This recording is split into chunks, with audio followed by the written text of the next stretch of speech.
Welcome to the Planet Amazon podcast with Adam Schafer, where we explore the world of Amazon and other e-commerce marketplaces.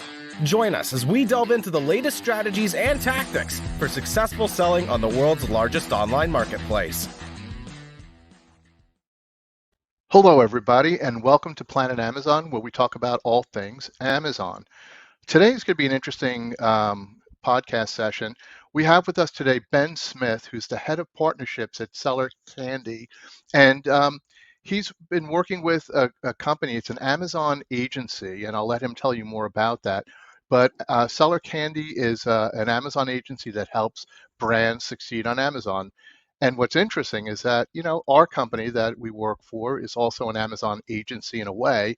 And so this is one where we compete with each other, but we actually augment each other and help each other. And what you'll find is the Amazon community is incredibly large, and everybody seems to always want to be helping everybody else because nobody is the expert on all things Amazon always, and being able to work with others that are dealing with issues that are on a daily basis, you know, it's almost like a badge of honor to be able to share that information with the community and help each other out. And that's something we do with Seller Candy. So with that, Ben, if you could maybe tell us a little bit about yourself and your company in any order you want. We'd love to learn a little bit more about you and how awesome Seller Candy is. Yeah, sure thing. First off, Adam, thanks so much for having me on the show. Really appreciate it. And well said. I think, you know, the Amazon space is huge, but it's important to always have those connections and learn from everyone out there. Because honestly, it's with all the pace of changes, I feel like it's kind of, it's no one person can stay on top of everything and know all the best tactics and strategies and things themselves. So it's really important to connect with other people and learn from one another. But anyway, a little background about me. I've been in the Amazon space about 6 or so years. Tough to remember when I got started now, but I've also, you know, I've worked for 2 brands that sold on Amazon directly. Then I also worked at an agency prior to Seller Candy.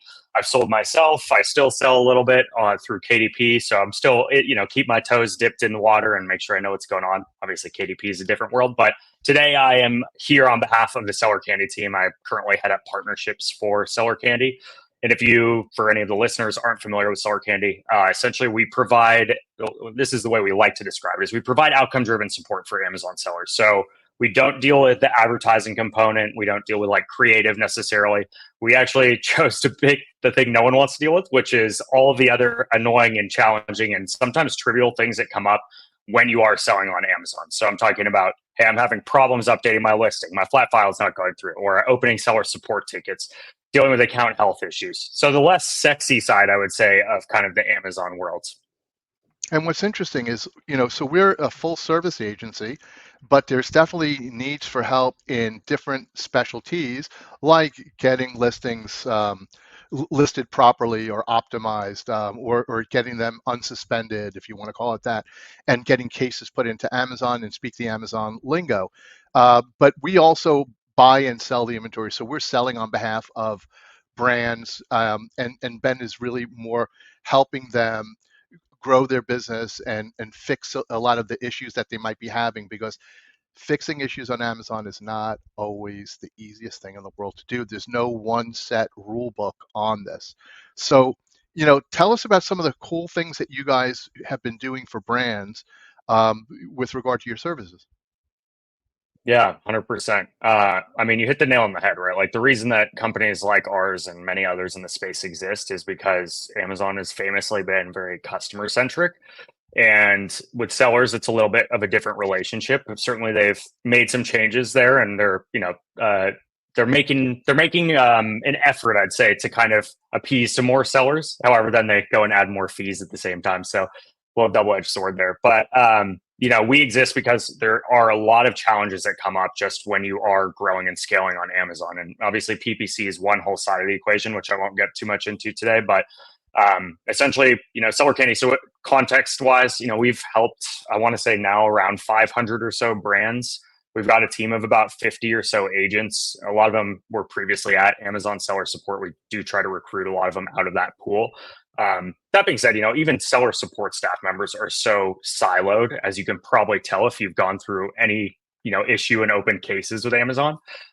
So we put them through rigorous training internally, and then you kind of hit the nail on the head. We essentially lend them out, and you can use them as an extension of your team.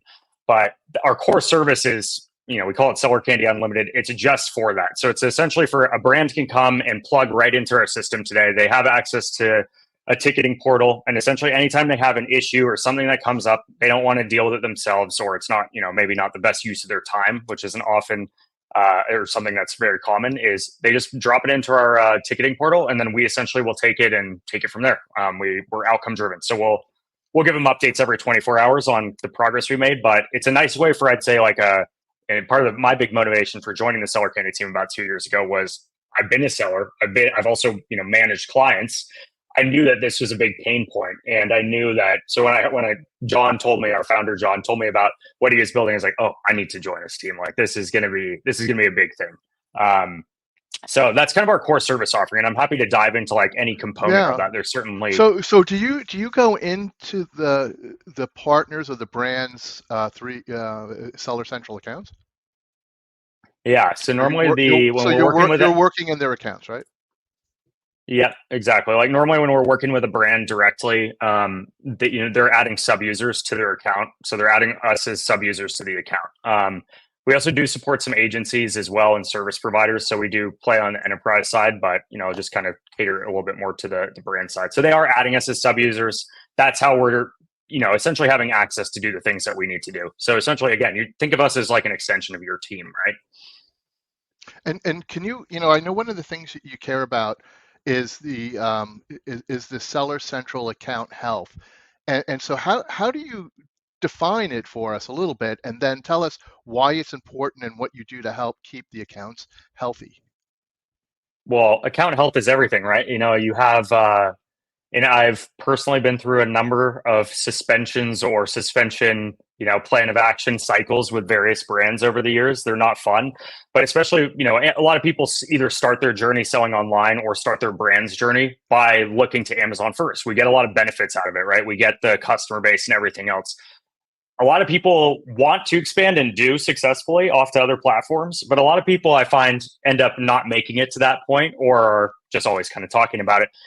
The risk there is obviously Amazon, could shut you down or shut a listing down at any time. And there's that. So this kind of harkens back to the account health issue. You always want to know exactly what's going on in your account and where your account kind of stands. It's easy when you have a couple of SKUs, right? And maybe you've just launched your first 2, 3, 4 product variations, and maybe they're not even doing a lot of volume. As the volume picks up or as your catalog grows, it's inevitable that you are going to have more and more issues, whether that's a customer that just got like a broken unit and they're complaining, and now you're being told that maybe your listing is at threat of getting taken down, or something more serious than that. But obviously you need to have a pulse on what's going on with your account health page. I know when I was personally still selling or managing brands, like, I had a checklist I did every single day, and it was, I'm checking the listings, I'm checking, see if there's any messages, feedback. And then the next one is account health. Is there anything on there I need to address? Because when you get something on there, you need to move quickly to make sure that, every minute it is down, you're, first of all, if you've been throwing advertising dollars at something, you're losing your ranking like every single minute. And so you're pretty much, all those ad dollars are now getting wasted. And when you get reinstated, let's say on a listing that's been taken down, you're going to have to fight twice as hard or start all over again to start getting that product ranked again. So, you want to move swiftly. However, that being said, you certainly want to be careful when it comes to anything like that, where it's like a listing that's been taken down and needs a plan of action. Amazon, famously will give you kind of the notice of death at a certain point on many of these types of issues of, hey, we might not reply to future requests to reinstate your account or reinstate your listing. And so, you should always thoughtfully submit those plans of action or those appeals. You just want to do it quickly, but make sure it's thorough and addresses all the important things. And that's where, of course, it does help to have someone on your team, or whether it's Seller Candy or someone else, someone in-house, whether it's another agency, consultancy, doesn't matter. But someone who's been through that process before, or just spend a lot of time yourself, learning about how to properly do that. So there's the product part of account health where you could have some issue with the product that people are complaining about, but then there's the speed, like everything's on the clock. I used to watch the account health. If we didn't ship things by a certain time, we were going to get dinged on the account health. You had to have, almost a perfect score. Are you seeing that too?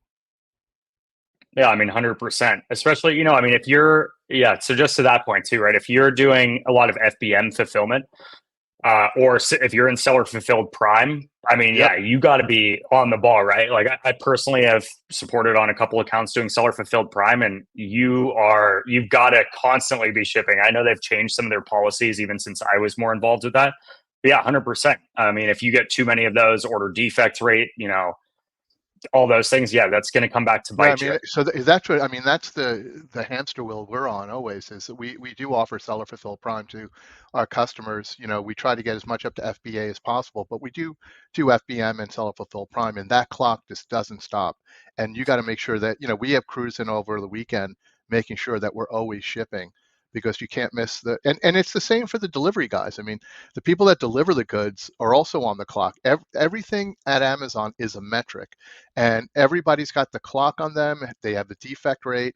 And if you go below a certain level, they're going to either give you less business, show you less often, and then potentially cut you off. And so you just don't want Yep. that. So that's pretty cool that you guys help your customers with that. We do too, and it's pretty important. Have Yeah. you had any accounts that you were able to get back on that were cut off? Yeah, tons. I mean, we do get, so I'd say kind of just to give some context too, like, so I think in 2022, we had maybe something like 15,000 tickets submitted to our system, roughly. I don't know the exact number was, but out of that, I know that the number one most common category we were getting tickets submitted to us for was help with something related to a listing. Could be, hey, we want to update the listing, suppression, but a listing specific issue. The second most common category is account health. And in that, obviously you have a myriad of different account health issues, but we certainly do get a lot of people that come to us or have been clients for a while and either have a listing that gets taken down or some other kind of major issue like that. And account health is a big category for us. We will do everything from doing the research to figure out what exactly happened, writing that plan of action or that appeal, submitting it, following up on it, getting on phone with seller support, all of that kind of stuff. So that is something that our team will assist with. And obviously every situation is a little bit different, but yeah, it's absolutely something we do. Can you explain the importance of the write-up? Like if it's not written the way Amazon likes it to be written, I know that's hard to explain, but if you can do your best to say, there's a certain way to go about writing a case to Amazon, so tell us more about that. Yeah. Well, so I would just say, and when it comes to like anything with appeals or plans of action, generally speaking, you need to address, first of all, address the issue overall and what you think caused the issue. Sometimes Amazon famously, and sometimes in some cases they've gotten better at it, but famously they're vague in many ways. They'll tell you, oh, we've deactivated your account or deactivated a product because of this broad term and here it is in the terms of service. They might not always drill down and tell you exactly what caused that. So for example, you might have to go through and identify, let's say, the 2 or 3 or 4 orders maybe that were not shipped on time and therefore caused this takedown. Just example. So, but generally speaking, you got to address what happened. You got to then address essentially how you have rectified it. So how you have actually gone and maybe reached out. We reached out to the 4 customers after identifying these were the 4 issues or 4 orders that had issues. So this is what we're doing to actually solve this. And then what you're going to do or put in place for kind of that long-term, hey, this won't happen again kind of thing. That being said, just one thing I will call out, I'm certainly not advocating for sellers to always admit fault. I think there's definitely, and depending who you talk to, I've talked to a lot of other, people in the space that this is all they do is literally plans of action and appeals and that kind of thing. And there is certainly an argument for there are times where you should kind of take it to the next level and get maybe a legal team or something like that involved and not admit fault. However, you got to remember to pick your battles. I would say more often than not, it's better you're going to get you're fighting against Amazon. It's going to be better if you want to get your listing or account reinstated to essentially admit to something or just tell them what they want to hear essentially. And I know that's not always the best advice. And I know sometimes you might feel that you did not necessarily do anything wrong. I've certainly worked with a couple clients like that, but that is going to be the fastest way to kind of move forward. So that is one call out I just wanted to make. But again, just to summarize, I always worried about getting the lawyers involved with like Amazon shuts down from that. I don't know what your experience is with that. Well, I've talked, to be honest, I haven't ever personally brought in any kind of legal counsel or anything like that. I just haven't worked on an account where that was necessary. But Right. I've talked to a couple other people in the space, that have legal teams, and they've told me straight up, like, you shouldn't always admit fault. Like, even though, a lot of times, like, you're in an instance where maybe you didn't do anything wrong. Like, I mean, a lot of times it's a seller complaint. Like, let's be real. A seller gets something they're maybe upset and want to return it for free.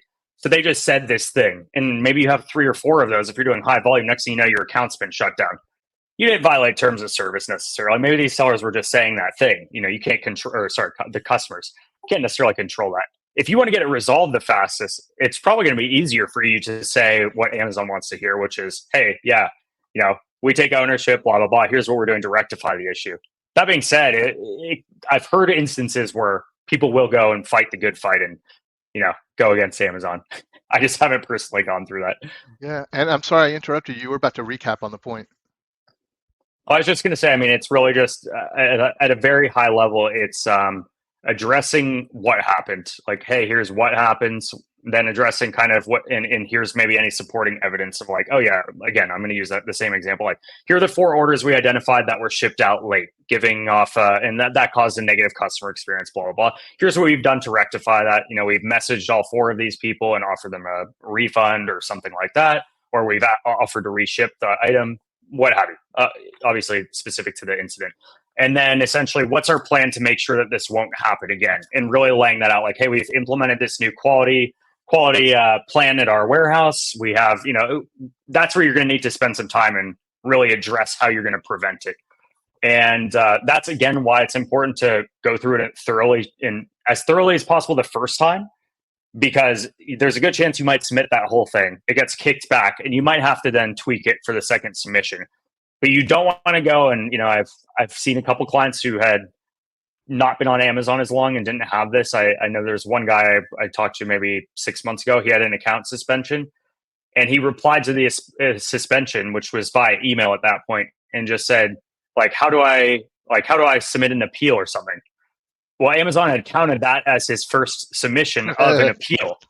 And it's, of course, that's an extreme, issue. But, my point is, like, be careful when you start this process. You want to try to really be effective with every submission you make. Cool. And tell me that number again. How many tickets did you guys do in 2022? I mean, it sounded pretty extraordinary. I want to say it was around the 15,000 mark. Wow. And the clocks on all those too. Volume. I mean, so part of your account health is responding, right? You got 24 hours or something to respond to every one of these things, and try to satisfy the customers. And so with Seller Candy, do you guys try to take ownership of the store ratings for your partners, or like, are you trying to make sure that if somebody puts a review in on your store, not the product but the store, are you trying to solve that and rectify that? Yeah, so we do. It's within our scope, right? Like, essentially, I like to say anything besides advertising and the creative is something that our team can tackle. Like, and one of the other cool things, I think, and this is another argument, I think, why you should just always kind of, it totally depends where you are at with your Amazon journey, but because there's so many complexities, because there are nuances, and Amazon's, like, I'll say it myself, like, I can't keep on top of, like, all of the changes. Like, they're just announcing new fees every week, and there's so many things. That being said, like, having someone that you pay to stay on top of all of that stuff, that hopefully has, a collective team, is a huge benefit, especially as things get more complex. And one of the things that we do internally is because we have, 50 plus agents, we have, several hundred client accounts. We do get to see these weird nuanced issues across accounts. And we also listen to our customers too. Like, sometimes our clients will come to us and say, hey, we have this issue every single month on our product, this type of product. Here's what we found works to get it resolved. And so we will learn and try that ourselves and see if it works out. But those are the kind of things that, having a team, you have that kind of collective knowledge as well. Most things are going to fall kind of in the same category of, like, hey, everyone deals with these, even if you think yours is a unique problem, most likely probably not. But there are some weird nuanced issues that do crop up, right? Where it's like, okay, that's weird. I've never heard of that before. So anyway, sorry, I forgot your question. Can you just ask me again? It was it's the ratings for stores are quite important. Oh, yeah. the better your rating, the better you show, the more that customers will buy from you, the higher your conversion rate. And obviously the Sure. product reviews are really important. So like we would get, people that would complain that the UPS guy dropped their product in the mud, and so therefore they gave it a shitty review. And I'm like, come on, like, so we Yeah. have to go put a case in and fix the product review, because you don't want to get a 1 star because the UPS guy dropped it. So usually you could solve that. And then vice versa on the store side of it, somebody might be complaining about the product, and you're wholesaling the product, you're selling other people's brands, and your store is getting a bad rating because they didn't like the way that the Nintendo was working or playing. Sure. So there's this large host, but keeping those ratings as high as humanly possible definitely takes some human intervention. So I just was curious Yeah. if this is something that you guys look at. Yeah, two things there. So, I mean, the short answer is yes, right? Like we do, but we look at both seller feedback and we look at product ratings, reviews, what have you. Seller feedback, so our service normally we sit as an extension of the team, and we're more on the reactive side. We wait for you as a seller or someone at the with the brand to tell us, hey, this is what we want done. That being said, like we will do a couple things proactively, and one of those is we're looking at the reviews to see what comes in. Seller feedback, so most people listening or watching will probably know this, but you can go in from the drop down, and it's pretty easy to hit request removal, which you should do on pretty much all of the critical ones. And oftentimes that'll automatically get that review removed, right? I mean, that's a pretty easy part of the process. If it doesn't, which I've seen this happen, sometimes it gets rejected. And if I would spend like 30 seconds, if you're a brand owner, just read what the policy is on those, because then you'll know from here on out which things that you can actually then fight and get removed. And seller feedback is still very doable. If it's not auto removed, you can open a case. Normally it's going to take maybe 2 or 3 back and forths, and then they'll remove it or strike it through on your account, which is obviously important. So yeah, that's number one. And yes, it's something that the Seller Candy team does. Product ratings and reviews. Yeah, we know that every once in a while maybe more frequently than every once in a while, people do get non-compliant reviews, whether it's, maybe you have a hunch it's a competitor leaving a review, whether it's clearly, someone leaves a review and they accidentally wrote it about some other product, clearly not about yours. Or as you mentioned, Adam, like maybe it's about the delivery or something, not related to the product itself. That is an opportunity where you can fight that and try to get Amazon to review it and strike it through.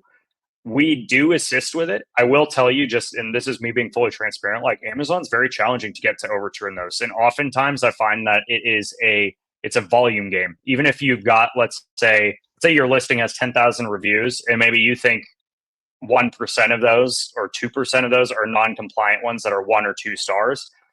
Even if you go through the process, first of all, you're going to have to open separate cases for, I think, each one at a time, if I remember correctly. But also, a lot of them will just get auto rejected. And I'd say it's more of a volume based game.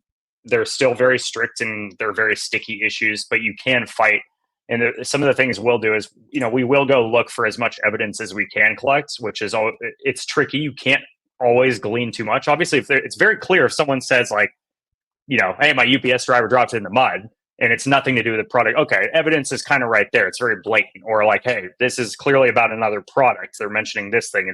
This is not my product. Cool. The one other step we will do is we will go look at the reviewer's profile and see if this is a consistent pattern.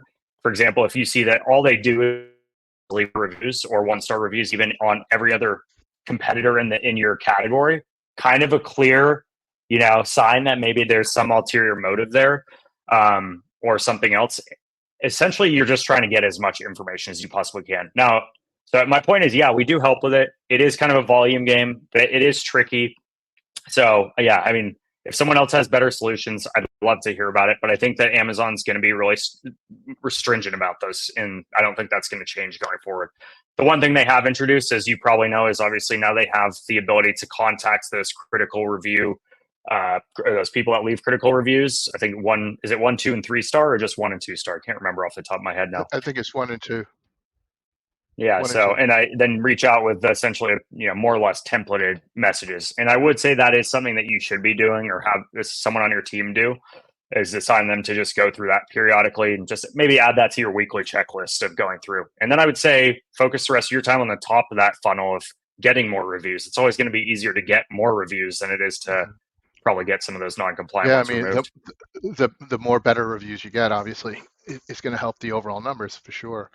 And so, Yeah. what about returns? How do you and how do you work with that? I mean, my favorite story is the company that was selling football cleats, football shoes on Amazon, and they're a couple of $100 a pair, and they sold 3 brand new ones to get 3 returns with used ones returned back to them, and it took them a couple of months to get that sorted out with Amazon. Is this an area that you guys play in?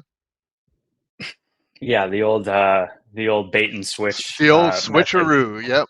I mean, there was another one where Uh, they bought a computer and they took out the video card and they put some junky video card in and they send it back, and it's horrible. so I've got a personal story about that. Is I one of the brands that I've worked with, and I was in and out of their warehouse all the time. So I saw it sold very expensive electronic parts. I'm talking like, let's just call it high end servers or networking switches. This kind of, the pricing is going to be like $400 and up on these items.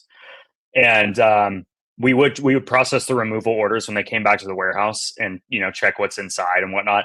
And one of them, I was expecting to get this one unit that was going to be like it was a $400 item. Open up the box of the removal order. I got it's a networking switch. It's very like clear what item I should be getting back. The item I got back instead was a set of 4 Tupperware like plastic containers. I was like, what the heck? Like, how could they make this mistake? So, obviously there's definitely a case to be made there. So the long and short of it is like we do have a reimbursement piece of our business. So we will do the reimbursements. That's primarily going to be for the FBA reimbursement side of the equation, just FYI. So not as much on the FBM side. We will to help with those kind of things. The one problem with specifically as it relates to removal orders and getting those returns is they're not coming back to our warehouse. We need to know. So we're not the ones opening the box to know, oh, this is the wrong item, But just to give some educational stuff here. I mean, 100%. If you're in a situation like that, yes, you should open a case. Amazon's going to ask you to pretty much take pictures of all the sides of that removal order, the box, and the contents, and then I believe the UPC or the LPN like return label, and then there's the little slip in there. If you send them all those pictures, you should get a reimbursement. I've had some that are rejected, and then you just open a new case and it goes through. But 100%, you should be doing that. It's painstaking, but if you've got it, especially, and it might not be worth it if you've got like a high volume, low price product. I mean, to be honest, probably not going to be worth it. But anything like that, where you're probably in like the $50 plus per item, 100% you should be doing that, or having your 3PL do it or someone else. We can do it in the sense that if you are one of our clients and you send us like the pictures and that content, great, we'll go and fight the case for you. We do have some clients that ask us to do that, but yeah, you can do it yourself. You don't, or with us, but you don't need us to do it. Yeah, You're gonna have to take the pictures yourself anyway. That's definitely the ugly part of the biz. I don't really love that part. Do you of it, guys but deal it's with that a definitely. lot? Oh yeah, I mean we're always dealing with it. Some products have more issues than others, but when it's like you said, pretty inexpensive, you let it ride. But there's some items that are 4, 5, 6. We sell things that are a few $1,000s, and you got to deal with that. There's just some professional scammers out there, and you got to get it sorted because you just can't take all those hits. It's not a high enough margin game with all the fees that you're paying Amazon. So they'll work with you, but there is definitely a lot of back and forth, and it's not an overnight solution. So you got to be persistent. And then 100%. let's go back to the mainstay, the listings issue. So when it comes to listings, what are you actually doing? Are you taking listings and auditing listings and trying to make them better, or are you dealing with listings once there's an issue? How does your listing service work? Yeah. Well, I would say just as like a blanket statement, I talk to a lot of sellers, and most of the time, like a lot of times people will come to us when they have existing issues, right? Like, and I always caveat that, like, or just say, business owners, you got a lot of stuff on your plate, and whether you've hired anyone or maybe it's just you by yourself, like, don't wait till it's too late to come or to get, whether it's us or anyone, like, you should get help and bake it into your team, hopefully sooner rather than later. So it's one thing I just wanted to reiterate there. When it comes to the listings themselves, I mean, essentially we're helping with just about anything related to listings, right? Aside from, again, the creative piece, but that could be, hey, we have these 5 new products variations coming out. Here are the UPCs. Here's the bullet points, the pictures. Can you guys go upload them and make sure they're properly set up? Cool. We'll deal with that. More often than not, aside from that, it's going to be dealing with problems on the listings. And I'm talking like, we get a lot of people that have suppressed listings. We got a lot of people that are just trying to push an update through, and it's very sticky. We've got people obviously that have, let's say a product policy violation, suspected IP complaints. Those things come through all the time. Obviously, a lot of this stuff's going to depend on the type of products you're selling, but generally speaking, it's gotten harder to make updates to listings, to deal with things. I mean, Adam, you probably remember these days, but like even 6 years ago when I first started on Amazon, you could hit the edit button on your product catalog page and put a new title in and click submit, and it was normally going to go through in 15 minutes, and that was that. It was not a challenging thing. Then they've added brand registry, and they've added kind of these other measures that I think in good faith are there to protect the seller. However, they've on the back end also made it a lot more challenging to deal with really anything related to listings. I would say the one thing is, if you're going to do this yourself, you should probably get very well versed with flat files.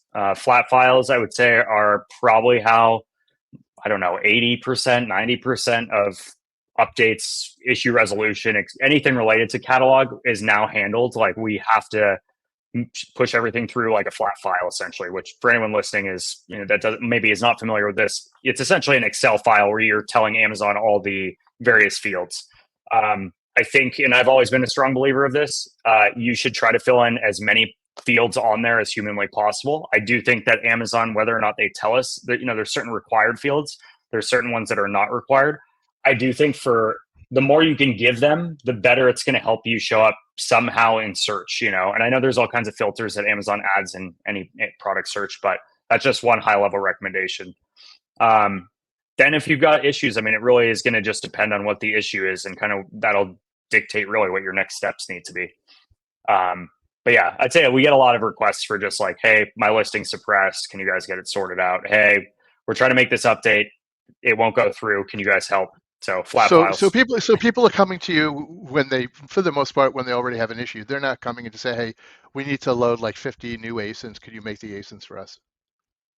They do, like if they've got a project. But one of the things like I often will talk about on webinars or other podcasts is just like, a lot of times business owners who maybe have started their Amazon business, whether it's just them or they've got 1, 2, 3 person team, it's really easy to kind of get lulled into this next stage after the initial launch, where you're the one still working in your business and doing and in the trenches and doing everything. And at a certain point, there is value to that, right? Like, that's how I learned how to do a lot of the things that I've done on Amazon. However, if you are the business owner and you have your skill set is maybe on sourcing the best products or on managing your team and expanding to new marketplaces, so there's probably a lot of other things you should be focused on rather than, the flat files, the seller support cases, et cetera. And I see this a lot, is just that business owners can get lulled into that stage where it's like they want to be involved in all those pieces.